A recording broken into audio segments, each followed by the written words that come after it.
বন্ধুরা চলে এসেছি কম্পিউটার টিপস অ্যান্ড ট্রিক্সের নতুন আর একটা ভিডিও নিয়ে। আজকের ভিডিওটা কম্পিউটার ট্রিক্স নিয়ে হলো এমএস ওয়ার্ডের অবদান কিন্তু অনেকটাই। তো এমএস ওয়ার্ডের অবদান অনেকটা কেন বললাম সেটা একটু পরে আমরা বিস্তারিত যখন আলোচনা করবো ভিডিওটি নিয়ে তখন বুঝতে পারবেন। এই মুহূর্তে স্ক্রিনের মধ্যে যে ছবিটা আপনারা দেখতে পাচ্ছেন সেটা একটা জেপিজি ফাইল, আর দেখতেই পাচ্ছেন কিছু টেক্সট রয়েছে। তো এই টেক্সটটাকে যদি এডিট করার প্রয়োজন পড়ে তো আমরা কিভাবে করব? আমরা সাধারণত জানি যে জেপিজি ফাইলে কিন্তু কোনো রকমভাবে এডিট করা যায় না। তো এই জেপিজি ফাইলটাকে যে টেক্সটগুলো রয়েছে সেটা আমরা এমএস ওয়ার্ডের মাধ্যমে এডিট করে নেব। আমার যে জেপিজি লেখাটা যেটা রয়েছে সেটা কিন্তু পুরোটা আমার টেক্সট আকারে চলে আসবে এমএস ওয়ার্ডের পেজের মধ্যে। তো এটাকে আমরা খুব ভালোভাবে কিন্তু এডিট করে নিতে পারবো। তো এটাই আজকে আমরা এই ভিডিওর মাধ্যমে দেখে নেব যে জেপিজি ফাইলের যে টেক্সট থাকে সেই টেক্সটগুলোকে আমরা কিভাবে এডিট করে নিতে পারবো। তো মূল ভিডিওটা শুরু করার আগে একটাই কথা বলবো, আপনি যদি এখনো পর্যন্ত চ্যানেলটা সাবস্ক্রাইব না করে থাকেন তাহলে অবশ্যই চ্যানেলটা সাবস্ক্রাইব করে নেবেন, আর যারা অলরেডি সাবস্ক্রাইব করে দিয়েছেন তাদের অসংখ্য ধন্যবাদ। তো চলুন বন্ধুরা মূল ভিডিওটা আমরা কম্পিউটার স্ক্রিনে গিয়ে দেখে নিই। তো বন্ধুরা চলে এসেছি কম্পিউটার স্ক্রিনে, আর দেখতেই পাচ্ছেন আমি এখানে এমএস ওয়ার্ডটা ওপেন করে নিয়েছি। আর একটু আগে আমরা স্ক্রিনের মধ্যে যে ফাইলটা দেখতে পাইলেন সেই ফাইলটাকে আমি এখানে নিয়ে চলে আসবো। তো প্রথমে ফাইলটাকে এখানে আনার জন্য তো আমি ইনসার্টে আসি। ইনসার্টে আসার পরে এখান থেকে আমরা পিকচারে আসবো। পিকচারে আসার পরে আমাদের জেপিজি ফাইলটা এখানে ইনসার্ট করে নিতে হবে। তো জেপিজি ফাইলটা আমি ডেস্কটপের মধ্যে সেভ করে রেখেছি। তো জেপিজি ফাইলটাকে আমি এখানে ইনসার্ট করে নিলাম। ইনসার্ট করে নেওয়ার পর বন্ধুরা দেখতেই পাচ্ছেন স্ক্রিনের মধ্যে আমার কিন্তু জেপিজি ফাইলটা এখানে চলে এসছে। এই মুহূর্তে এটাকে আমি কোনো রকম কিন্তু এডিট করতে পারবো না। তো এইটাকে আমাকে প্রথমে পিডিএফে সেভ করে নিতে হবে।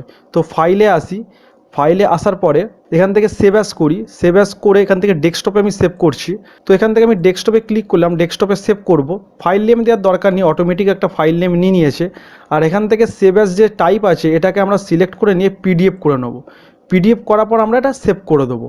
তো বন্ধুরা দেখতেই পাচ্ছেন এটা আমার পিডিএফ আকারে সেভ হয়ে গেল। তো এইটা আমার কোনো কাজের লাগবে না, এটাকে আমি ক্রস করে দিলাম। তো পুনরায় আমি আবার এমএস ওয়ার্ডে চলে এলাম। তো দেখতেই পাচ্ছেন এই যে ফাইলটা ছিল এটাকে আমি পিডিএফে সেভ করে নিয়েছি। তো এই ফাইলটাকে আর কিছু করার দরকার নেই, সোজাসুজি আমরা এখান থেকে চলে আসবো ভিউতে। ভিউতে আসার পর চলে আসবো আউটলাইন। এই যে আউটলাইন যে অপশানটা রয়েছে এই আউটলাইনে চলে আসবো।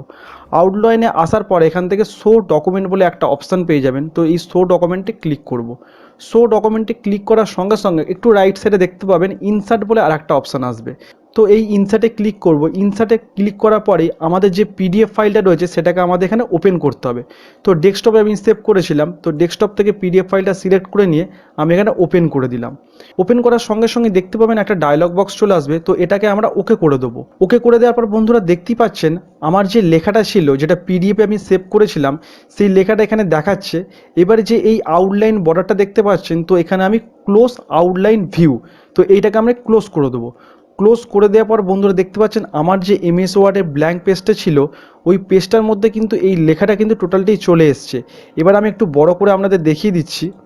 তো বন্ধুরা দেখতে পাচ্ছেন এই লেখাটাকে কিন্তু এখান থেকে আমি এডিট করতে পারবো। ধরুন এখানে যদি আমি শুভ একাডেমি লিখি তো দেখতেই পাচ্ছেন আমি এখান থেকে লেখাটা কিন্তু অনায়াসে এডিট করতে পারছি। তো বন্ধুরা এবার এখান থেকে যদি মিডিল থেকেও এডিট করতে চাই তো মিডিল থেকেও আমি এডিট করতে পারবো। যেখান থেকে ইচ্ছা আপনাদের পছন্দ মতো আপনারা এডিট করে নিতে পারবেন লেখাটা। তো বন্ধুরা এখানে আরেকটা জিনিস বলে রাখি, আপনারা দেখলেন আমাদের যে জেপিজি ফাইলটা ছিল সেটা যখন আমরা এডিট করতে চাইছি সেটা কিন্তু প্রথমে আমাদের পিডিএফ আকারে সেভ করতে হলো। আর আপনাদের কাছে যদি অলরেডি কোনো পিডিএফ ফাইল থেকে থাকে যেটা আমরা এডিট করতে চাইছেন তাহলে কিন্তু আপনারা খুব সহজে আরও ভালোভাবে এডিট করে নিতে পারবেন। বন্ধুরা আশা করি ভিডিওটা আপনাদের ভালোই লেগেছে, আর ভিডিওটা ভালো লাগলে অবশ্যই চ্যানেলটা সাবস্ক্রাইব করে নেবেন। আর সাবস্ক্রাইব করে নেওয়ার পাশাপাশি নিচে থাকা বেল আইকনটা অন করে নিয়ে অল নোটিফিকেশন করে নেবেন যাতে এরকমই পরবর্তী ভিডিওগুলো আপনার কাছে সবার আগে পৌঁছে যায়। আর বন্ধু বান্ধবদের মাঝে শেয়ার করতে বলবেন না, এটা সবার মাঝে শেয়ার করে দিন। আর ভিডিওটা অবশ্যই এটা লাইক আর কমেন্ট করে দেবেন। দেখা হবে এরকমই কোনো পরবর্তী ভিডিও, ততক্ষণ পর্যন্ত ভালো থাকুন, সুস্থ থাকুন, ধন্যবাদ।